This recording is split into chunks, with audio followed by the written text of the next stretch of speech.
us your money. Come on, don't muck around, It's come not on. enough, it's not enough. Come on, and the jewellery. Come on, let's have it, let's have it. Yeah. Now, what do you want? What do you want? Return to Crouch End. Oi! All together now! All police, draw gun, stop or on fire, raise gun, 2, 3, cock, fire. 2, 3, he gave a clear indication he was going for his gun, your worship. Raise and salute. 2, 3.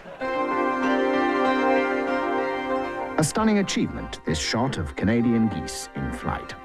A landmark in television wildlife photography. Roger Gibbs is a special photography expert for Oxford Scientific Films. Hello, Roger. How do you even begin to go about getting a shot like that? Well, now you're asking, obviously. Obviously, for that last shot, we actually had to be up in the air. Right, with yes. them. And then the rest was, well... Right, yes. Now, in the film, it actually looked as if it was... flying. Flying, It was yeah. flying, yeah. Well, moving on to another clip. Well, this shot is absolutely fantastic. It's more of a sort of camera process, that one, is it? Not so, actually, David. No. It does require a bit of imagination, this one, but if you just lie down on the grass... What, here, just down that's here just on lie the down. right? That's right. You're looking up, you're the camera, you're looking up towards the sky. Yes. And, Yeah. OK, now, how about this? See the clouds scudding there. That's fantastic. Yeah. See? And it actually took 15 men and 27 packets of cotton wool to get that last effect. Well, I can believe it. So, moving on. I've been composing film scores for almost 30 years now. Back in the 60s, I worked for Lean and Hitchcock and Kubrick, you name them. They loved my music. Then, in the 70s, I don't know what it was, really. Fashions changed and nobody wanted to know. Well, it's been uphill ever since. Mr. Rogers, if you'd like to come this way, Mr. Attenborough will see you now. Pleasant journey? I worked with Dickie many years ago, so I feel quite optimistic. I may be old-fashioned, but I've always believed that nothing beats a good tune, and I know Dickie feels the same. Because we can finance the Northern American end of the picture with a negative pickup deal. But we'll have to... Stanley Rogers, how are you, darling? Long time no see. Gentlemen, may I introduce one of the greats, Stanley Rogers.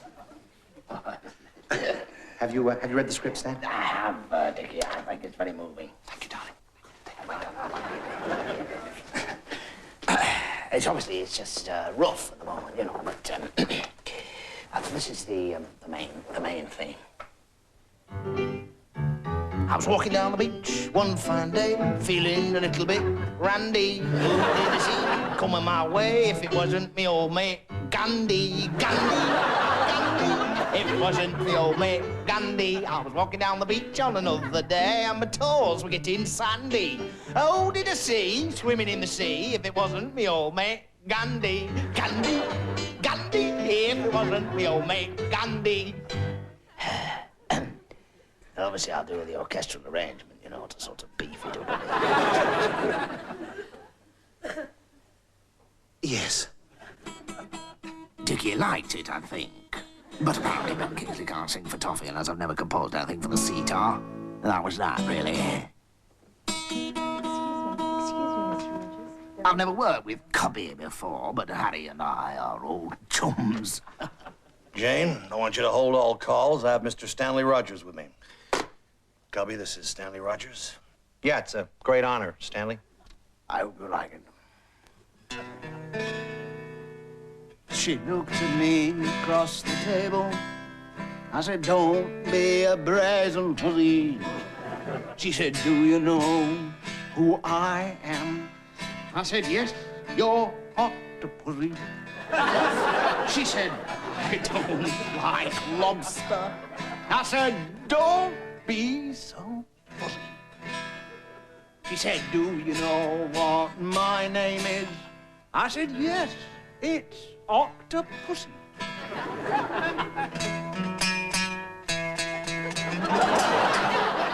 Jane, you can put all calls through. Mr. Rogers is leaving.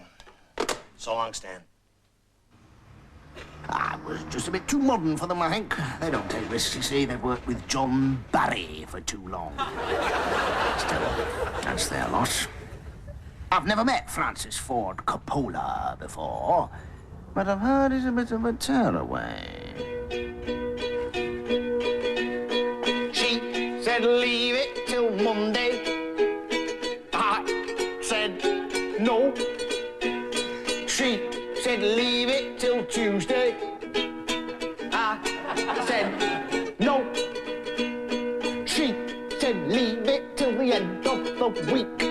I said no go. 'Cause why put up till tomorrow what you can do for today? I don't want to cause you no sorrow, but this I just have to say. You got to have your apocalypse now. Don't leave it till later. Have your apocalypse now. Don't be a procrastinator. I don't want to call you out.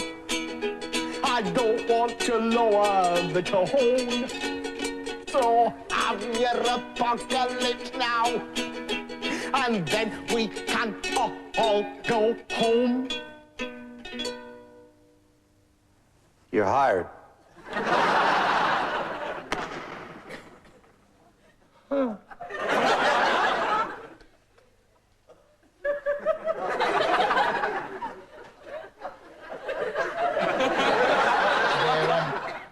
Is there something happening?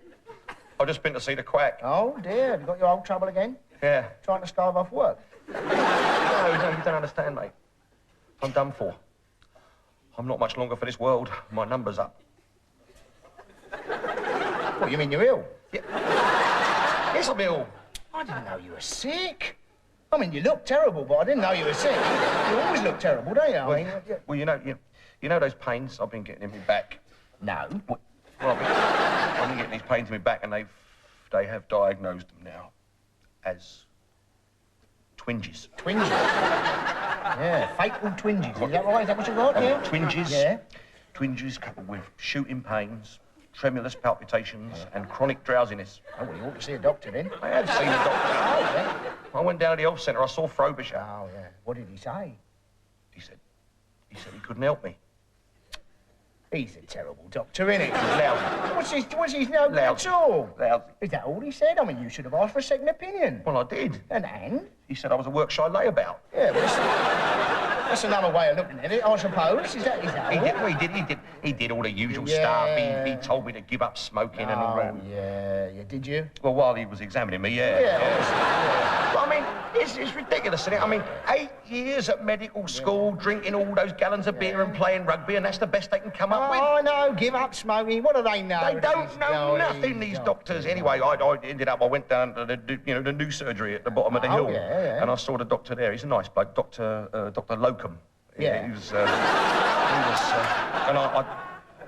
what did he I say? said to him straight. Yeah. I said to him straight, Doc, how long have I got? What did he say? 2 minutes. 2 minutes? Well, the surgery was full. I mean, there are hundreds of people waiting to see me. Yeah. Anyway, he's sending me for some tests. Not tests. Yeah. Oh. You know, with a specialist. What, a specialist in twinges? A specialist. Yeah. Well, I mean, apparently the top man. Oh, well, that's the worst thing you can possibly hear, isn't it, eh? Why? Well, I mean, you go see the top man, think about it. They're not getting old Sir Willoughby, what's his name, off the golf course just to look at any old rubbish, are they? I mean, you've got something dreadful with you. You're doomed, mate, you're doomed. Where are you going? Peckham General. Not Peckham General! Not Peckham General! Peckham General! What's wrong with Peckham? Listen, mate. Listen, my brother-in-law, right? Yeah? He tells me that Peckham General is the filthiest hospital in the country. What does your brother-in-law know about it? He's the head cleaner. Oh.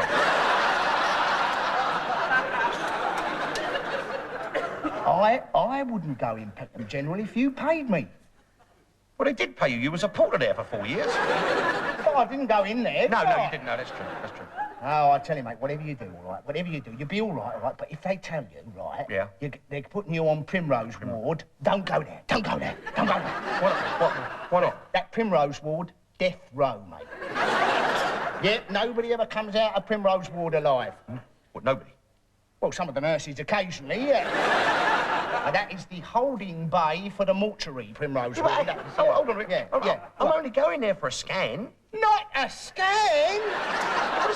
There's nothing wrong with a scan. Oh, my God. No, go for the barium meal, mate. It's about go for the barium meal. How do you know about it? Well, I've had more barium meals than you've had hot dinners. Well, yeah, but with that barium meal, you have to drink all that nasty, horrible white gluck stuff. Yeah, it's horrible, that. Well, it's a treat after the hospital food, mate. I can tell you. No, that's it. I mean, it's a little bit of a problem, you know, like with the other, you know, when it comes, you know, out the other end, sort of thing, you know. Why? Well, I mean, it goes in like liquid clay and comes out like a 64-piece earthenware tea set.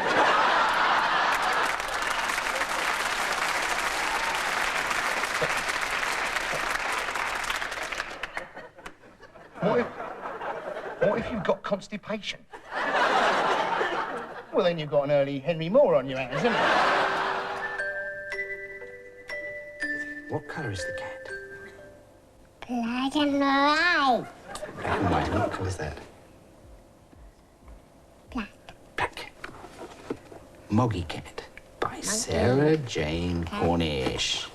One day, Moggy Cat wakes up. What is he doing? He's yawning. Look. He's yawning. Can you yawn? There's a saucer of milk. Where's his saucer of milk? There. Yes. He He's not plays. drinking it. No. What's he doing? He's playing with the ball. Yes. He's playing with the ball, isn't he? Yes. Yeah.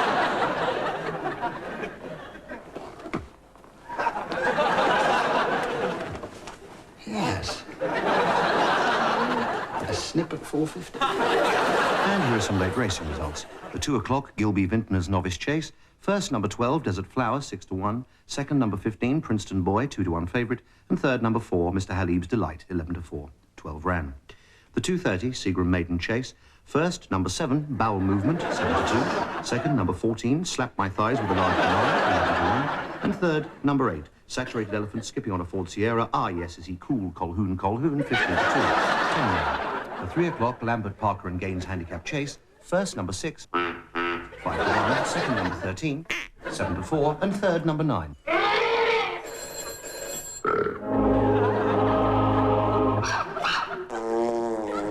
South, 2-1 favourite. Yes, thank you. So, gentlemen, your reactions to today's surprise result here in Sheffield? Well, we in the Conservative Party are absolutely delighted. It's a marvellous result for us. It's an overwhelming endorsement of our policies, of course, and a great victory. Yes, but you didn't win. Absolutely. And not much joy for Labour either. Oh, well, I can't agree there. I mean, obviously we didn't win, but it was a great victory for Labour, whereas for the Tories, it's absolutely catastrophic. Well, that's absolute nonsense. No, it's a you know. great morale booster for Labour. Victory with a capital V, a triumph for the Conservatives. For Labour. For the Conservatives. Gentlemen, thank you very much for your comments. And just to recap once more on this surprise result here in Sheffield, Dennis Taylor beat Steve Davis by 17 frames to 11. How does it work then, this tag? Just lets us know where you are. Make sure you don't stray too far from the flat. Get off. How does it do that then? Try it.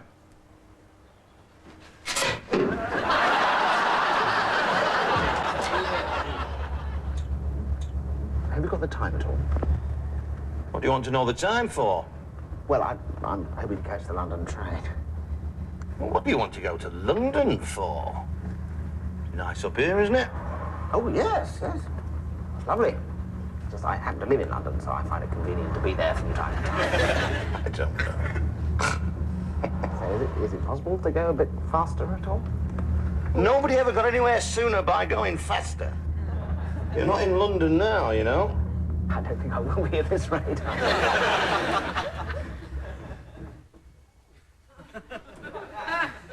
Just stop. There's nothing clever about going forward, you know. No, but I thought... Well, don't do all this thinking. You're not in some namby-pamby, ooh, I must have a think southern city now. Slow down. Yes, I'm not sure we can actually go much slower. We are very slow. Do you think we should call a garage? A garage? There's nothing wrong with my car, lad. Right, well, then, could we go forward? After I've rebored the pistons and drained the sump, yeah. Look out. What do I want to look at?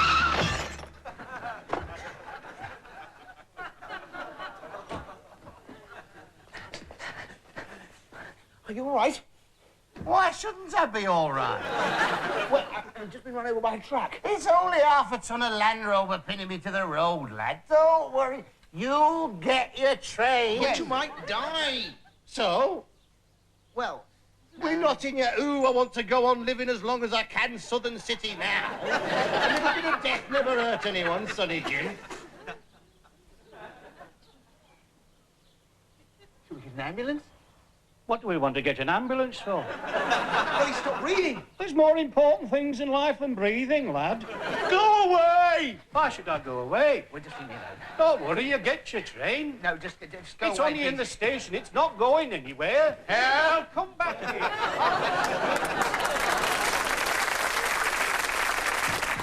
actually, tonight is in fact rather a special night for us, ladies and gentlemen, because tonight is an anniversary. It's actually 10 years to the day that Smudger and I first worked together.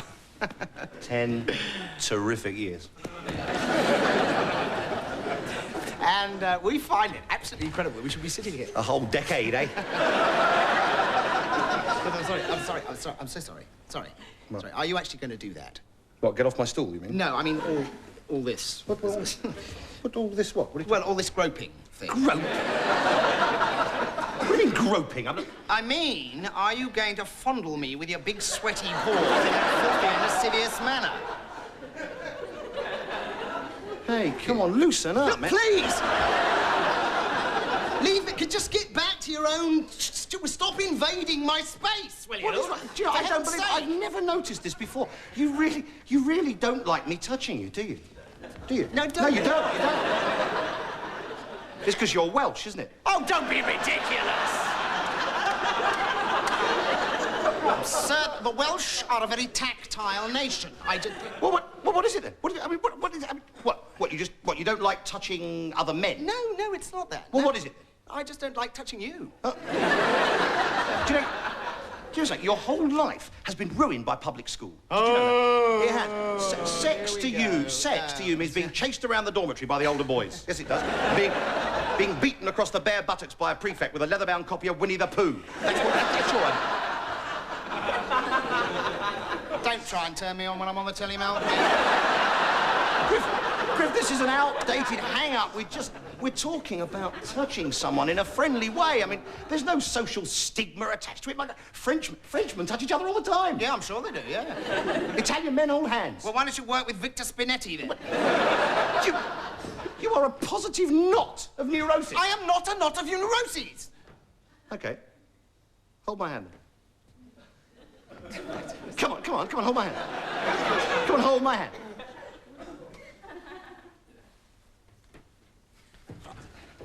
If it keeps you happy.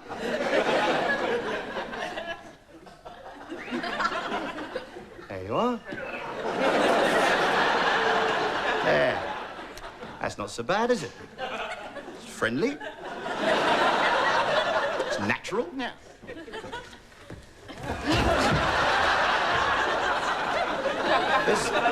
There's nothing sexual about touching, Griff. Well, I hope not. Actually, it's a bit like kissing.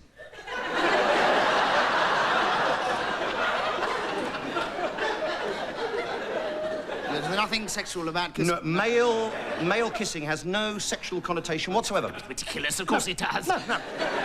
Actually, in primitive times, it actually started out as a way of passing food, you know, berries and the like, from one mouth to another after being carried long distances. Actually, yes. And it's the same with French kissing. Is it? That was just a way of finding out what your partner had for lunch. I see.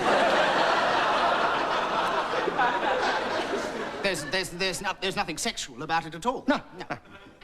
Shall I show you? No. Come on.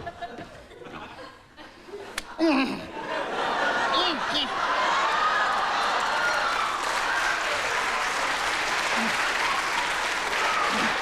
have got to open up, Griff. Open up.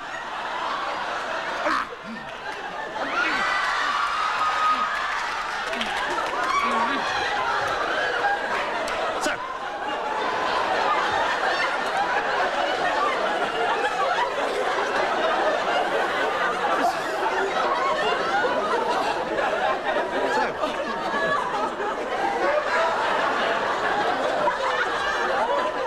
What did you think? Tiramisu, wasn't it? It was tiramisu.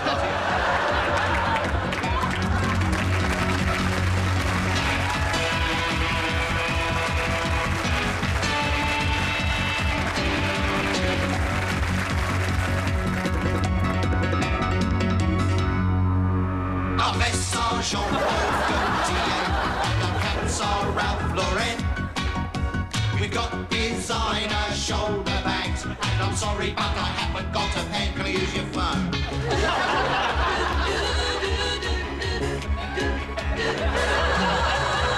Bicycle boys, and we're all around town, ferrying a lot of little packages around, sweeping in and out of the traffic as we pass, just ringing on our bells and wriggling our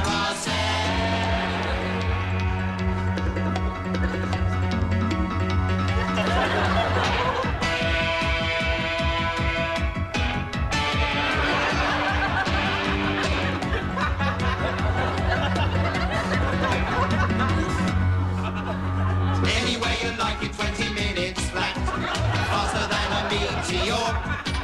But allow another hour on top of that for walking up to your front door. Can I use your B-Day?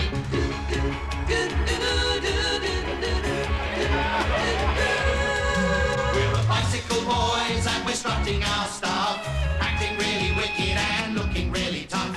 People on the pavement pointing at us, saying, there go the bike boys, life in the bus lane. Use your car. Life in the bus lane. Life in the bus lane. Life in the bus lane. Life in the bus lane. Life in the bus lane. Now, you see, the thing is, people nowadays, I mean, they don't know when they're really well off, do they? They don't. As long as you've got a roof over your head, 3 square meals a day and a job of work to go to. Yeah, colour telly. Well, a couple of colour tellies and you're in clover, Of course you aren't are. Car in the garage, obviously. And another in the drive. And what more could a man possibly need? A couple of videos, Skelectric, 2 iPhones, 1 for kids, 3 dozen cameras, cell phone, minibar, electric carving knife, and a portable CD player, and I am all right. That is all I need. Absolutely. Fitted kitchen and a huge dog and a whacking great penis, and I'm happy. Well, it keeps the wolf from the door, doesn't it? Pack of wolves would be nice. Pack of wolves, lovely, Pack of yeah. wolves and a private zoo. Yeah, but you can only eat 1 private zoo a day. I mean, what more do you need? A grouse moor? Grouse moor would be nice, yeah. Perhaps one of those Louis XIV's bow-fronted bull commodes, you know, just sort of It's not slung as if, about. not as if we're asking for tickets for Miss Saigon. No, they will have to go eventually, obviously. But yeah. in the meantime, a collection of antique cars on permanent display in a 15th century tithe barn suffices. It's enough, isn't it? It's as good as a feast. Yes, well, you've got to have the feast. Well, you've got to have feasts, you've got to have banquets, you've got to have junkets, you've got to have treats, you've got to have blowouts. Of course you have, but it's perfectly adequate. Yes. What more could a man possibly want? A pay rise. Passengers on flight PD437, please make their way to departure gate 41.